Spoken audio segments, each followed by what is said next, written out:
بسم اللہ الرحمن الرحیم۔ السلام علیکم رحمۃ اللہ وبرکاتہ۔ یامی کی چھوٹی سی دنیا میں آپ سب کا سواگت ہے، تو آئیں اور یامی کی چھوٹی سی دنیا میں شامل ہو جائیں۔ رب اشرح لی صدری ویسر لی امری واحلل عقدۃ من لسانی یفقہوا قولی۔ میرے عزیزوں، آج ہم قرآن کی مختلف سورتوں کی فضیلت کے بارے میں جانیں گے۔ معوذتین کی بہت بڑی فضیلت ہے۔ اللہ تعالیٰ کی پناہ طلب کرنے کے لیے معوذتین سے بہتر کوئی صورت نہیں۔ معوذتین سے مراد قرآن مجید کی آخری دو صورتیں یعنی قل اعوذ برب الفلق اور قل اعوذ برب الناس ہیں۔ معوذتین طوفان، زلزلہ، سیلاب، قحط سالی، آندھی اور ژالہ باری وغیرہ سے بھی اللہ کی پناہ مہیا کرتی ہیں۔ حضرت عقبہ بن عامر رضی اللہ عنہ کہتے ہیں، جوفا اور ابوا کے درمیان ہم رسول اللہ صلی اللہ علیہ وسلم کے ساتھ جا رہے تھے کہ اچانک ہمیں آندھی اور شدید تاریکی نے آ لیا۔ رسول اکرم صلی اللہ علیہ وسلم نے معوذتین کے ساتھ اللہ تعالیٰ کی پناہ مانگنی شروع کر دی اور فرمایا، اے اقبا، ان دونوں صورتوں کے ذریعے اللہ کی پناہ مانگو۔ کسی پناہ مانگنے والے کے لیے ان سے بہتر کوئی صورت نہیں۔ اسے ابو داؤد نے روایت کیا ہے۔ حضرت ابن عباس رضی اللہ عنہ سے روایت ہے کہ رسول اللہ صلی اللہ علیہ وسلم نے اسے فرمایا، کیا میں تمہیں پناہ مانگنے والے کی بہترین دعا نہ بتاؤں؟ صحابی نے عرض کیا، کیوں نہیں یا رسول اللہ صلی اللہ علیہ وسلم؟ آپ صلی اللہ علیہ وسلم نے ارشاد فرمایا، قل اعوذ برب الفلق، قل اعوذ برب الناس۔ یہ دونوں صورتیں پناہ مانگنے والی ہیں۔ اسے نسائی نے روایت کیا ہے۔ ہمارے پیارے نبی صلی اللہ علیہ وسلم نے سونے سے پہلے اور جاگنے کے بعد معوذتین پڑھنے کی تلقین فرمائی ہے۔ حضرت عقبہ بن عامر رضی اللہ عنہ کہتے ہیں کہ رسول اللہ صلی اللہ علیہ وسلم نے فرمایا، کیا میں تجھے دو ایسی صورتیں نہ سکھاؤں جو ان سب صورتوں سے بہتر ہیں جنہیں لوگ پڑھتے ہیں؟ پھر آپ صلی اللہ علیہ وسلم نے مجھے قل اعوذ برب الفلق اور قل اعوذ برب الناس پڑھائی۔ اتنے میں نماز کھڑی ہو گئی۔ آپ صلی اللہ علیہ وسلم آگے بڑھے اور نماز پڑھائی جن میں یہی دونوں صورتیں پڑھی۔ پھر آپ صلی اللہ علیہ وسلم میرے پاس سے گزرے تو فرمایا، اے اقبا، ان صورتوں کی اہمیت سمجھ پائے ہو یا نہیں؟ پھر آپ صلی اللہ علیہ وسلم نے فرمایا، جب بھی سونے لگو تو یہ دونوں صورتیں پڑھو اور جب جاگو تب بھی یہ دونوں صورتیں پڑھو۔ اسے نسائی نے روایت کیا ہے۔ رسول اکرم صلی اللہ علیہ وسلم نے ہر نماز کے بعد معوذتین پڑھنے کا حکم دیا ہے۔ حضرت عقبہ بن عامر رضی اللہ عنہ فرماتے ہیں کہ مجھے رسول اللہ صلی اللہ علیہ وسلم نے ہر نماز کے بعد معوذتین پڑھنے کا حکم دیا ہے۔ اسے احمد، ابو داؤد اور نسائی نے روایت کیا ہے۔ انسانوں کی نظر بد اور جن شیاطین کے اثرات مثلاً جادو، سایہ، جنون، وساوس، حسد اور شیطانی خیالات وغیرہ سے بچنے کے لیے معوذتین سے بڑھ کر مؤثر کوئی دعا نہیں۔ رسول اللہ صلی اللہ علیہ وسلم پر جادو کیا گیا تو حضرت جبرائیل علیہ السلام نے آپ صلی اللہ علیہ وسلم کو معوذتین پڑھنے کی ہدایت کی، جسے پڑھنے کے بعد رسول اکرم صلی اللہ علیہ وسلم مکمل طور پر جادو کے اثر سے آزاد ہو گئے۔ معوذتین کا دم جادو کا اثر زائل کرنے کے لیے بہت ہی مؤثر علاج ہے۔ حضرت زید بن ارقم رضی اللہ عنہ سے روایت ہے کہ ایک یہودی رسول اللہ صلی اللہ علیہ وسلم کے پاس آتا جاتا تھا، جس پر آپ صلی اللہ علیہ وسلم کو بہت اعتماد تھا۔ اس نے آپ صلی اللہ علیہ وسلم کے لیے دھاگوں میں گرہ لگائیں یعنی جادو کیا اور اسے ایک انصاری کے کنویں میں ڈال دیا۔ اس جادو کے اثر سے آپ صلی اللہ علیہ وسلم کو تکلیف رہنے لگی۔ حضرت عائشہ رضی اللہ عنہ کی روایت میں 6 ماہ کی مدت کا ذکر ہے۔ آپ صلی اللہ علیہ وسلم کے پاس عیادت کے لیے 2 فرشتے آدمی کی شکل میں حاضر ہوئے۔ ان میں سے ایک آپ صلی اللہ علیہ وسلم کے سر کے پاس بیٹھ گیا اور دوسرا آپ صلی اللہ علیہ وسلم کے پاؤں کے پاس۔ ایک فرشتے نے دوسرے سے پوچھا، کیا تمہیں معلوم ہے کہ آپ صلی اللہ علیہ وسلم کو کیا تکلیف ہے؟ دوسرے نے جواب دیا، فلاں شخص جو آپ صلی اللہ علیہ وسلم کے پاس آتا جاتا تھا، اس نے آپ صلی اللہ علیہ وسلم پر گرہ باندھ کر جادو کیا ہے اور فلاں انصاری کے کنویں میں اشیاء ڈالی ہیں۔ اگر آپ صلی اللہ علیہ وسلم کسی آدمی کو بھیجیں جو گرہ شدہ دھاگے وہاں سے نکالے تو جادو کے اثر سے وہ اس کنویں کا پانی زرد پائے گا۔ اس کے بعد حضرت جبرائیل علیہ السلام آئے اور آپ صلی اللہ علیہ وسلم کو معوذتین پڑھنے کی ہدایت کی اور بتایا کہ یہودیوں میں سے ایک آدمی نے آپ صلی اللہ علیہ وسلم پر جادو کیا ہے جو فلاں کنویں میں ہیں۔ آپ صلی اللہ علیہ وسلم نے ایک آدمی بھیجا اور ایک روایت میں ہے کہ حضرت علی رضی اللہ عنہ کو بھیجا۔ حضرت علی رضی اللہ عنہ نے دیکھا کہ کنویں کا پانی زرد ہو چکا ہے۔ حضرت علی رضی اللہ عنہ گرہ شدہ دھاگے لے کر آئے۔ حضرت جبرائیل علیہ السلام نے آپ صلی اللہ علیہ وسلم کو گرہ کھولنے اور معوذتین کی آیت پڑھنے کی ہدایت کی۔ آپ صلی اللہ علیہ وسلم آیت پڑھتے جاتے اور گرہ کھولتے جاتے، حتیٰ کہ ساری گرہیں کھل گئیں تو آپ صلی اللہ علیہ وسلم بالکل شفا یاب ہو گئے۔ دوسری روایت میں ہے کہ گویا آپ صلی اللہ علیہ وسلم باندھے گئے تھے اور معوذتین پڑھنے کے بعد آزاد ہو گئے ہیں۔ اس واقعے کے بعد وہ شخص جادو کرنے والا آپ صلی اللہ علیہ وسلم کے پاس آتا جاتا رہا، لیکن آپ صلی اللہ علیہ وسلم نے اسے کبھی اس بات کا ذکر نہیں کیا، نہ ہی اس کی موت تک اس سے بدلہ لیا۔ اسے طبرانی نے روایت کیا ہے۔ موت کے وقت بھی معوذتین پڑھ کے دم کرنے سے جان کنی کی تکلیف آسان ہوگی انشاءاللہ۔ حضرت عائشہ رضی اللہ عنہ سے روایت ہے کہ رسول اللہ صلی اللہ علیہ وسلم جب بیمار ہوئے تو معوذتین پڑھ کر اپنے اوپر پھونکتے۔ جب مرض الموت میں آپ کی بیماری شدت اختیار کر گئی تو میں معوذتین پڑھ کر آپ صلی اللہ علیہ وسلم پر پھونکتی اور برکت کی خاطر آپ صلی اللہ علیہ وسلم کا دست مبارک آپ صلی اللہ علیہ وسلم کے جسم اطہر پر پھیرتی۔ اسے بخاری نے روایت کیا ہے۔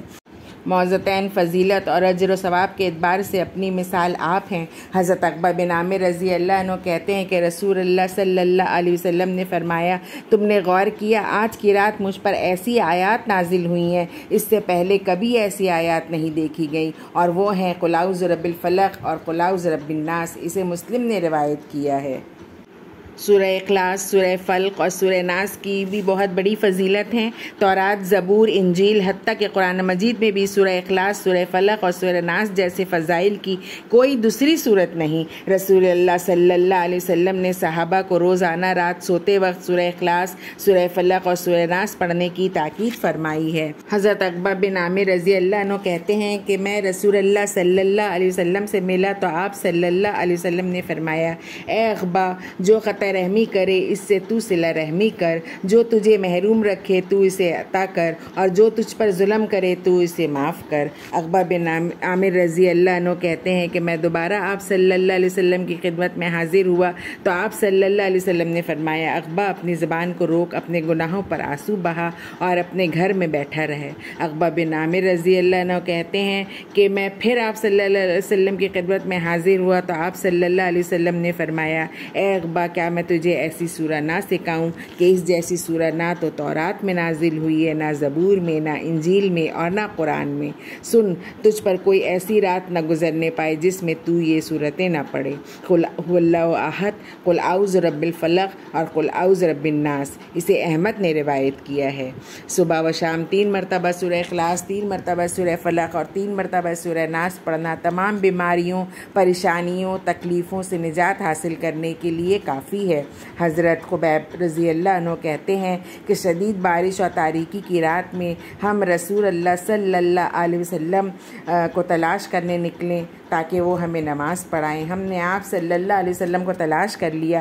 آپ صلی اللہ علیہ وسلم نے دریافت فرمایا، کیا تم نے نماز پڑھ لی ہے؟ میں نے کوئی جواب نہ دیا۔ تب آپ صلی اللہ علیہ وسلم نے فرمایا، کہہ، میں نے جواب میں کچھ نہ کہا۔ آپ صلی اللہ علیہ وسلم نے پھر فرمایا، کہہ، میں نے پھر بھی کچھ نہ کہا۔ پھر آپ صلی اللہ علیہ وسلم نے تیسری مرتبہ ارشاد فرمایا، کہہ، میں نے عرض کیا، یا رسول اللہ صلی اللہ علیہ وسلم، کیا کہوں؟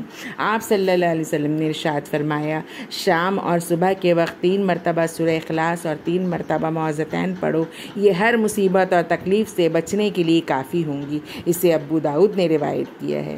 رات سونے سے قبل سورہ اخلاص اور سورہ فلق اور سورہ ناس پڑھنا اور دونوں ہتھیلیوں پر پھونک کر سارے بدن پر پھیرنا مسنون ہے۔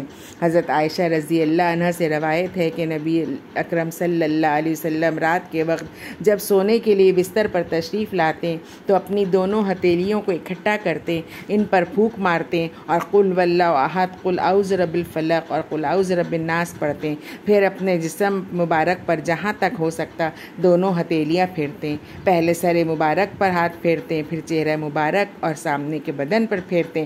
آپ صلی اللہ علیہ وسلم یہ عمل 3 مرتبہ کرتے۔ اسے بخاری نے روایت کیا ہے۔ تمام قسم کے شیطانی شر و وساوس اور دیگر مصائب و علام سے اللہ کی پناہ طلب کرنے کے لیے سورہ اخلاص اور سورہ فلق اور سورہ ناس سے بہتر کوئی صورت نہیں۔ حضرت عقبہ بن عامر رضی اللہ عنہ ایک غزوہ میں رسول اللہ صلی اللہ علیہ وسلم کے ساتھ سواری پر بیٹھے تھے۔ آپ صلی اللہ علیہ وسلم نے ارشاد فرمایا، اے عقبہ، کہہ میں نے کان آپ صلی اللہ علیہ وسلم کی طرف لگا دیے۔ آپ صلی اللہ علیہ وسلم نے پھر ارشاد فرمایا اے اکبر رضی اللہ عنہ کہہ میں پوری طرح آپ صلی اللہ علیہ وسلم کی طرف متوجہ ہو گیا۔ آپ صلی اللہ علیہ وسلم نے تیسری مرتبہ ارشاد فرمایا اے اکبر رضی اللہ عنہ کہہ میں نے عرض کیا یا رسول اللہ صلی اللہ علیہ وسلم کیا کہوں؟ آپ صلی اللہ علیہ وسلم نے ارشاد فرمایا قل واللہ احد اور آخر تک سورہ پڑھی، پھر قل اعوذ برب الفلق پڑھی اور میں نے بھی آپ صلی اللہ علیہ وسلم کے ساتھ پڑھی، پھر آپ صلی اللہ علیہ وسلم نے قل اعوذ برب الناس پڑھی اور میں نے بھی آپ صلی اللہ علیہ وسلم کے ساتھ پڑھی حتیٰ کہ اسے مکمل کیا۔ پھر آپ صلی اللہ علیہ وسلم نے ارشاد فرمایا کسی پناہ مانگنے والے کے لیے ان تینوں صورتوں سے بہتر کوئی سورہ نہیں پائی گئی جس کے ذریعے پناہ مانگی جا سکے۔ اسے نسائی نے روایت کیا ہے۔ تو آج ہم نے قرآن کی مختلف صورتوں کی فضیلت کے بارے میں جانا۔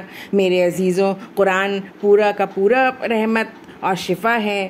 میرے عزیزوں جو ایمان اور یقین کے طالب ہیں، ہدایت اور رحمت کے محتاج ہیں، سکون کے متلاشی ہیں، مصائب و آلام اور رنج و غم میں مبتلا ہیں، بیماریوں پریشانیوں اور دکھوں میں زندگی بسر کر رہے ہیں، خوف اور بھوک کے عذاب سے دوچار ہیں، امن و سلامتی سے محروم ہیں، خوشحالی اور آسودگی کے لیے در بدر کی ٹھوکریں کھاتے پھرتے ہیں، ذلت اور رسوائی کو اپنا مقدر سمجھتے ہیں۔ انہیں چاہیے کہ قرآن پڑھیں، قرآن کو اپنائیں اور قرآن سے رحمت اور فضیلت حاصل کریں، کیونکہ سورہ انعام میں ہمارا رب فرماتا ہے وَهَذَا كِتَابٌ أَنزَلْنَاهُ مُبَارَكٌ فَاتَّبِعُوهُ وَاتَّقُوا لَعَلَّكُمْ تُرْحَمُونَ، اور اس کتاب کو ہم نے نازل فرمایا ہے، بڑی برکت والی ہے یہ کتاب، اس کی پیروی کرو اور تقوی اختیار کرو تاکہ تم لوگ پر رحم کیے جاؤ۔ قرآن مجید شفا ہے۔ ہمارے رب نے قرآن مجید کو مختلف مقامات پر شفا فرمایا ہے۔ سورہ یونس میں ہمارا رب فرماتا ہے اے لوگوں جو ایمان لائے ہو تمہارے پاس تمہارے رب کی طرف سے ایک نصیحت اور دلوں کی بیماریوں کے لیے شفا آ گئی ہے۔ اسی طرح ہمارا رب سورہ بنی اسرائیل میں فرماتا ہے اور ہم قرآن میں جو کچھ نازل کرتے ہیں وہ مومنوں کے لیے شفا اور رحمت ہے، مگر ظالموں کے لیے یہ قرآن خسارے کے علاوہ کسی چیز میں اضافہ نہیں کرتا۔ اور ہمارا رب سورہ حامیم سجدہ میں فرماتا ہے اے محمد کہو یہ قرآن ایمان لانے والوں کے لیے ہدایت اور شفا ہے۔ قرآن مجید انسان کی تمام روحانی بیماریوں مثلاً شرک، کفر، نفاق، ریا، حسد، بغض، کینہ، عداوت وغیرہ کے لیے تو بدرجہ اولا شفا ہے، جیسا کہ سورہ یونس کی آیت میں وضاحت کے ساتھ موجود ہے، لیکن سورہ بنی اسرائیل اور حامیم سجدہ کی آیات میں قرآن مجید کو مطلق شفا ارشاد فرمایا گیا ہے، جس کا مطلب یہ ہے کہ قرآن مجید جسمانی بیماریوں کے لیے بھی شفا ہے۔ بہت سی احادیث بھی اس کی تصدیق کرتی ہیں۔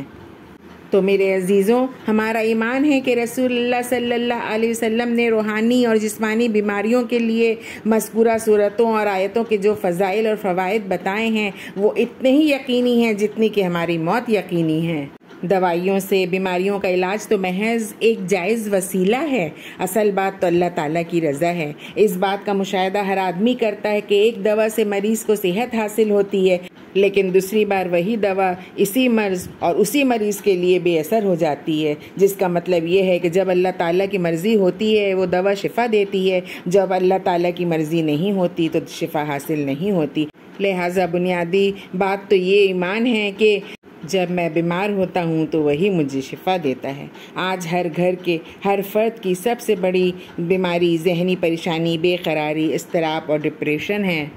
بعض لوگ اس کا علاج خواب آور گولیوں میں تلاش کرتے ہیں، بعض لوگ موسیقی اور گانے بجانے میں تلاش کرتے ہیں، بعض شراب و شباب میں اس کا علاج تلاش کرتے ہیں، حالانکہ یہ مرض ایسا ہے جس کا علاج دنیا کے کسی طبیب یا ڈاکٹر کے پاس نہیں۔ سکون قلب وہ نعمت ہے جو صرف آسمان سے نازل ہوتی ہے اور اس کے نزول کا سبب صرف قرآن مجید ہے۔ کیا ہم دیکھتے نہیں کہ دنیا میں سب سے زیادہ پرسکون اور قناعت کی زندگی وہ بوریا نشیں اور فاقہ کش لوگ بسر کرتے ہیں جو قرآن مجید پڑھتے اور پڑھاتے ہیں، جنہوں نے اپنی زندگیاں دنیاوی آرام و آسائش قربان کر کے اللہ کے دین کے لیے وقف کر رکھی ہیں۔ پس جو لوگ دنیا میں اطمینان، سکون، قناعت، آسودگی، خوشحالی اور حقیقی مسرت کی زندگی بسر کرنا چاہتے ہیں، انہیں چاہیے کہ وہ اپنے گھروں میں قرآن مجید کی تلاوت، سماعت، تعلیم اور تدریس کا ماحول پیدا کریں۔ والدین خود صبح اٹھ کر نماز فجر ادا کریں اور پھر باقاعدگی سے قرآن مجید کی تلاوت کریں۔ گھر میں اچھے علماء کے کیسٹس باقاعدگی سے روزانہ کسی نہ کسی وقت لگا کر خود بھی سنیں اور بچوں بچوں کو بھی سنائیں۔ قرآن مجید کے ساتھ آپ کا تعلق جتنا گہرا ہوتا جائے گا، اسی قدر آپ قلبی اور ذہنی سکون حاصل کرنے لگیں گے۔ غیر محسوس طریقے سے دیگر روحانی اور جسمانی بیماریوں سے بھی آپ کو شفا حاصل ہوتی چلی جائے گی انشاءاللہ۔ قرآن رحمت ہے، کیونکہ ہمارا رب سورہ نمل میں فرماتا ہے، اور یہ قرآن ہدایت اور رحمت ہے ایمان لانے والوں کے لیے۔ ایک اور جگہ ہمارا رب فرماتا ہے، ہدی و رحمت للمحسنین، قرآن مجید ہدایت اور رحمت ہے نیک عمل کرنے والوں کے لیے۔ یہ سورہ لقمان کی آیت ہے۔ تو میرے عزیزوں، ہمیں قرآن سے محبت کرنا چاہیے، ہمیں قرآن کی تلاوت کرنی چاہیے، ہمیں قرآن سے ہدایت حاصل کرنی چاہیے، ہمیں قرآن سے رحمت حاصل کرنی چاہیے۔ اور یہ تو دنیاوی فائدے ہیں جو ہم قرآن سے حاصل کرتے ہیں، لیکن برزخی زندگی میں بھی یہ ہمارے لیے بہت فائدہ مند ہے۔ برزخی زندگی میں بھی انسان اللہ تعالیٰ کی رحمت کا اتنا ہی محتاج ہے جتنا اس دنیا میں، بلکہ اس کی نسبت کہیں زیادہ محتاج ہے۔ وہاں بھی یہ رحمت قرآن مجید کے ذریعے ہی ہمیں حاصل ہوگی۔ اور صرف دنیاوی اور برزخی زندگی میں ہی رحمت حاصل نہیں ہوگی، بلکہ دنیاوی اور برزخی زندگی کی طرح آخروی زندگی میں بھی انسان اللہ تعالیٰ کی رحمت کا سب سے زیادہ محتاج ہوگا، اور یہ رحمت بھی قرآن مجید کے ذریعے ہی حاصل ہوگی۔ میدان حشر ہو یا میزان صراط ہو یا جنت، ہر جگہ قرآن مجید اپنے پڑھنے والوں کے لیے رحمت کا باعث ہوگا۔ قرآن مجید قیامت کے روز اپنے پڑھنے والوں کے لیے سفارش کرے گا۔ تو میرے عزیزوں، دنیاوی زندگی ہو یا برزخی یا قیامت کے روز، ہر جگہ ہم اللہ کی رحمت کے محتاج ہیں، اور اللہ کی رحمت کے حاصل کرنے کا یہی طریقہ ہے کہ ہم قرآن مجید کی طرف پلٹ آئیں، قرآن مجید کی تلاوت اور سماعت کو اپنی روزمرہ کی زندگی میں شامل کریں، عملی زندگی میں اسے اپنا قائد اور رہنما بنائیں، بچوں کو قرآن مجید حفظ کرائیں، ترجمہ اور تفسیر سکھائیں، ان کے دلوں میں قرآن مجید کی محبت پیدا کریں۔ قرآن مجید سے ہم اپنا جتنا تعلق زیادہ رکھیں گے، اتنی ہی زیادہ رحمت کے مستحق ٹھہریں گے۔ جتنا تعلق کم کریں گے، اتنی ہی ہم کم رحمت حاصل کریں گے۔ اگر قرآن مجید کو مکمل طور پر ترک کر دیں گے تو قطعی طور پر اپنے آپ کو اللہ تعالیٰ کی رحمت سے محروم کر لیں گے۔ اب یہ فیصلہ ہر آدمی کو خود کرنا چاہیے کہ وہ اللہ کی رحمت کا محتاج ہے یا نہیں، اور اگر محتاج ہے تو اپنے تعلق کو قرآن سے زیادہ قائم کرے۔ اور ہم محتاج تو ہیں، اللہ کی رحمت کے محتاج ہیں، ہر وقت ہر لمحہ ہم اللہ کی رحمت کے محتاج ہیں۔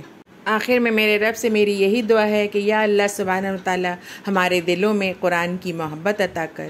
یا اللہ ہمیں قرآن کو سمجھنے اور قرآن کو سمجھ کر پڑھنے کی توفیق عطا فرما، اور قرآن پر عمل کرنے کی توفیق عطا فرما۔